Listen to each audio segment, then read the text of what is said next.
പുള്ളകളെ നമസ്കാരമുണ്ട്. എല്ലാവരും ചായകളും വെള്ളങ്ങളും ഒക്കെ കുടിച്ചിട്ടാണല്ലോ അമ്മയുടെ വീഡിയോ കാണാൻ വന്നതല്ലേ. അപ്പോഴേ കുടിച്ചില്ലെങ്കിൽ വേഗം ഓടിപ്പോയി കുടിച്ചിട്ട് വാ. നമ്മൾ ഇന്ന് പറയാൻ പോകുന്നതേ നമ്മുടെ സാംസ്കാരിക വകുപ്പ് മന്ത്രി ഉണ്ടല്ലോ, എന്തരോ അയാളുടെ പേര്, സജി ചെറിയാന്. ഒരു കന്നന്തിരിവുള്ളൊരാത്ത ഒരു മനുഷ്യൻ, വായിന്ന് വരുന്നതെല്ലാം കന്നന്തിരിവ് കെട്ട കാര്യങ്ങളാണ് കേട്ടോ. സാംസ്കാരിക മന്ത്രി എന്ന് പറഞ്ഞാൽ കുറച്ചെങ്കിലും സംസ്കാരം വേണ്ടായോ? അയാൾ ഇന്നലെ പറയുകയാണ്, പുള്ളകളെ ഇവിടെ മലപ്പുറത്തുനിന്നും കാസർഗോഡ് നിന്നൊക്കെ ജയിച്ച ആൾക്കാരുടെ പേരും എടുത്ത് നോക്കാൻ അതെല്ലാം മുസ്ലിങ്ങളാണെന്ന്. നമ്മുടെ നാട് ക്രിസ്ത്യാനികളുടെ, മുസ്ലിങ്ങളുടെ, ഹിന്ദുക്കളുടെ 3 ജാതി മതഭേദമില്ലാതെ 3 ജാതി മതത്തിലുള്ള ആൾക്കാരുടെ എല്ലാവരും കൂടി സന്തോഷമായിട്ട് താമസിക്കുന്ന നാടല്ലോ നമ്മുടെ നാട്. അതിനകത്ത് ഒരു വർഗീയത കൊണ്ടുവരേണ്ട കാര്യമുണ്ടോ?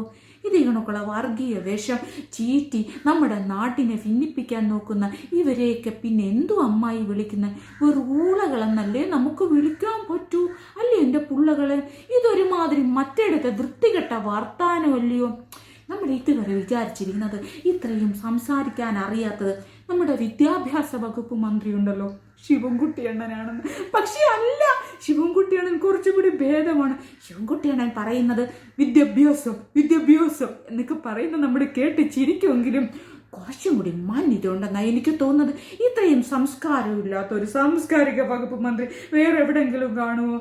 ഇവിടെ നാട്ടിലെ വർഗീയത